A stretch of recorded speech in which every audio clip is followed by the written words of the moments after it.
DR Bruce Goldberg. ప్రాణమయ కోశ చికిత్సలు.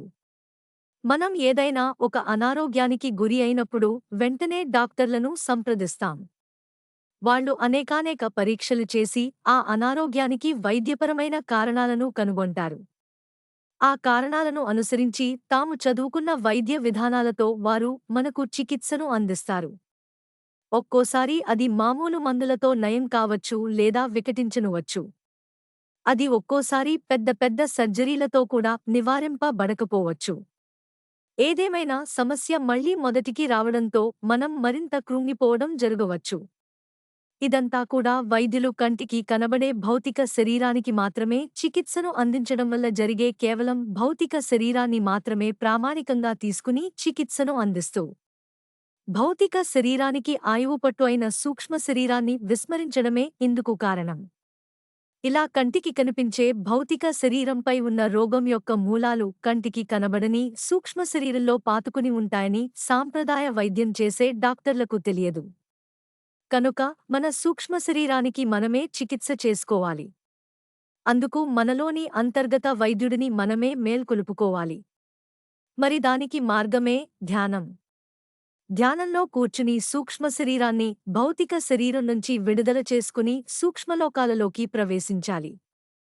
కంటికి ఇంపైన రంగులతో కూడిన వర్ణ చికిత్సలు మరి శ్రావ్యమైన సంగీతంతో కూడిన శబ్ద చికిత్సలు ఇందుకు ఎంతో సహాయం చేస్తాయి.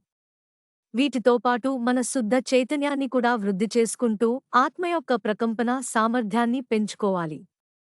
ఇలా ఎంతగా మనం మన ఆత్మ యొక్క ప్రకంపన సామర్థ్యాన్ని పెంచుకుంటూ ఉంటామో అంతగా మన భౌతిక శరీరాన్ని ఆవరించి ఉన్న ఆరా అంటే వలయం వికసిస్తూ ఉంటుంది. కాంతి ఎంతగా మన కాంతి వలయం వికసిస్తూ ఉంటుందో అంతగా మన భౌతిక శరీరం మీద ఉన్న రోగఛాయలు తగ్గుముఖం పడుతూ ఉంటాయి. ఆత్మమూల ప్రకృతితో అనుసంధానింపబడే ఈ స్వస్థత ప్రక్రియలలో ఉపయోగించబడే ధ్వని తరంగాలు మన కణాలలోని క్రోమోజోములపై ఉన్న డిఎన్ఏ మరి ఆర్ఎన్ఏలను పునర్వ్యవస్థీకరిస్తూ ఉంటాయి.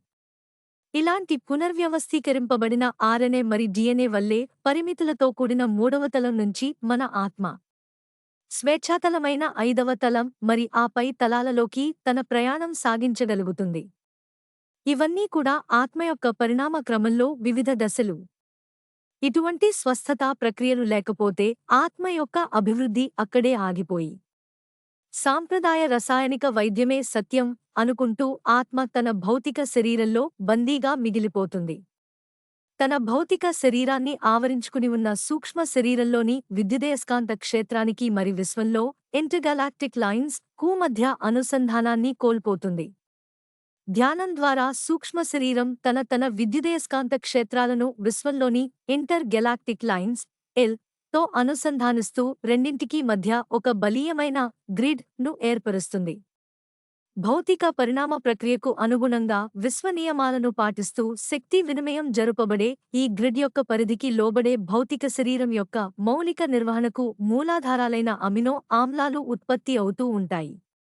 ఒక్కోసారి గత జన్మల కర్మ ఫలితాల వల్ల ఈ గ్రిడ్లు సరిగ్గా ఏర్పడకపోవడమో లేక విచ్ఛిన్నం కావడమో జరిగి మనం విశ్వం యొక్క సమాచార వ్యవస్థ నుంచి దూరమై పోతూ ఉంటాం.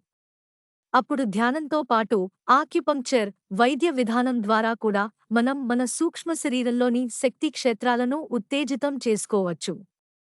అలా ఉత్తేజితం చేసుకోబడిన శక్తి క్షేత్రాలకు వర్ణ చికిత్సలను మరి శబ్ద చికిత్సలను జోడించినప్పుడు సూక్ష్మ శరీరం అద్భుతంగా స్వస్థత పరచబడి అందులోని ఆత్మ సునాయాసంగా ఐదవ తలానికి చేరుకుంటుంది.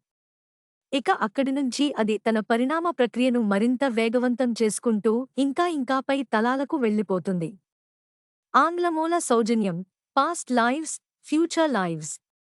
తెలుగు స్వేచ్ఛానువాదం 1 వాణి.